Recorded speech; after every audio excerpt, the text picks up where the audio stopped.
Hey, welcome to another episode of the Not Scrum Done podcast. I'm your co-host, Andriana Marshall. That's my amazing co-host.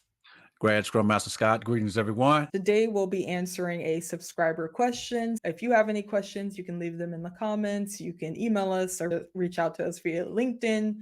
Or if you join one of our classes, we'll also answer your question in person and via video like we're doing right now. The question that we received was, what are the top mistakes new Scrum Masters make and how can they avoid them? Scott, do you want to kick us off with this one? Yeah, I'm going through some new Scrum Masters I'm seeing at my company right now that I'm working with. But yeah, just forgetting to focus on your own growth. Oftentimes we have so much stuff that we're trying to do the first week, the second week, for the first 30 days, whatever the case may be. And during that process, when I talk to Scrum Masters, we just get one on one. Say, I'm just talking to you directly. It's like, hey, what books are you reading? Excuse me. They give me this look on Journal like, books. What books? I mean, what Scrum books are you reading? What are you reading to get better on your skill set? What are you working on? And you just get this look like, I just joined the new Scrum team. I don't have time for that. What? Wow. No, you got to make time for you, because I believe as you grow, as I grow individually, that helps my team. That permeates into the entire team. So I just laugh at first and I'm like, well, I'm reading this great book. I think based upon the situation you just described to me right now, here's a great book. My team is just this. My team is that. I said, well, here's a great book. Have you ever read that book called Crucial Conversations? No, never heard of that. Well, that's a great book that will help you navigate through everything you probably going through right now, and probably will make your life super duper easier. Check it out. Let me know what you think. That's a really great point, and it does go into what I was thinking. And as one of the biggest mistakes I see new Scrum Masters make, which is over facilitating. And if you strike a balance, you're not facilitating every discussion, every single event, every single meeting, and trying to dominate the conversation, then you would have more time to spend on your growth. Instead of trying to lead every single aspect for the Scrum team, which I believe when you do that, you hinder their self management, you can try to have a balance, facilitate those discussions without dominating them, encourage others to speak or lead some events, step in only when the conversation becomes unproductive or misaligned. You can let them have that conversation, actively listening, but not actively speaking. The last point is encouraging the team to have ownership of their events and their meetings and their discussions. Scott, do you have anything else? Yeah, another one I was thinking about, Andriana and team, was overloading the team with too much change at one time. Now, to give you some context, I'm thinking about that environment you go into that have a Scrum or, let's say, an Agile playbook. Yeah, that environment. If you're new to that environment and all the Scrum Masters, your Agile coach, or maybe even your direct report is saying, hey, here's the Agile playbook, run that play.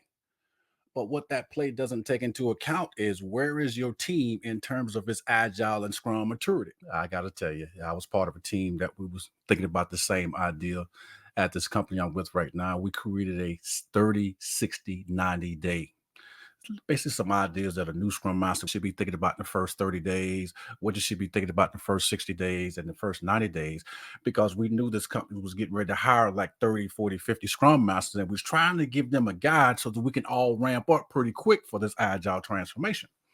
So at the end of that, we got it ready. A couple of Scrum Masters, new Scrum Masters came in and say, look, we want y'all to look at this here 30, 60, 90-day plan, guide, if you will, not a playbook, a guide, some things you need to be thinking about, and give us some feedback.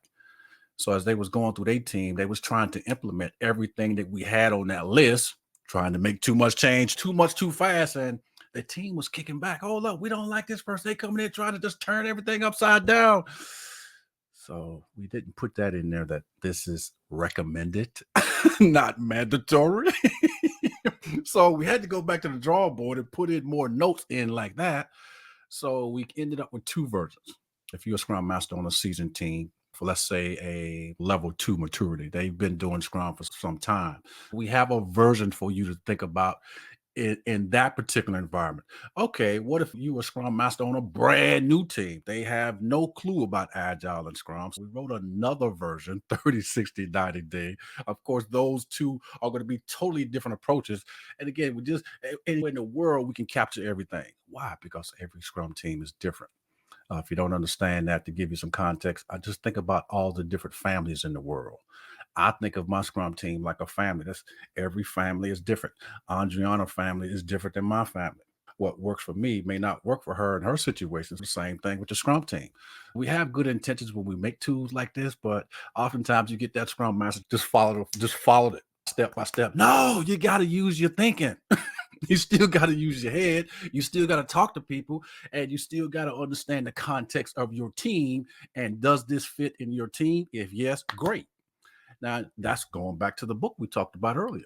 That's where you got to have those crucial conversations, because you may be feeling like, well, if I don't implement it A, B, C, D like this, my boss is going to get on me. I may lose my job. I may not get a good evaluation. Well, that's where you know your team.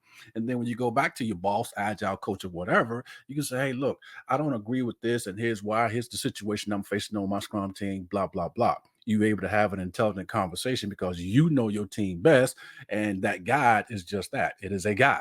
So don't be afraid to have those type of conversations. Andriana.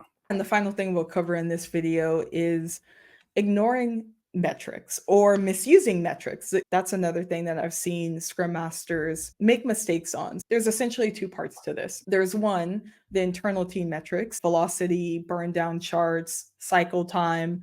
Those are for the team and they should never be sent to management. Sometimes they're sent to management and then people are too heavily focused on them.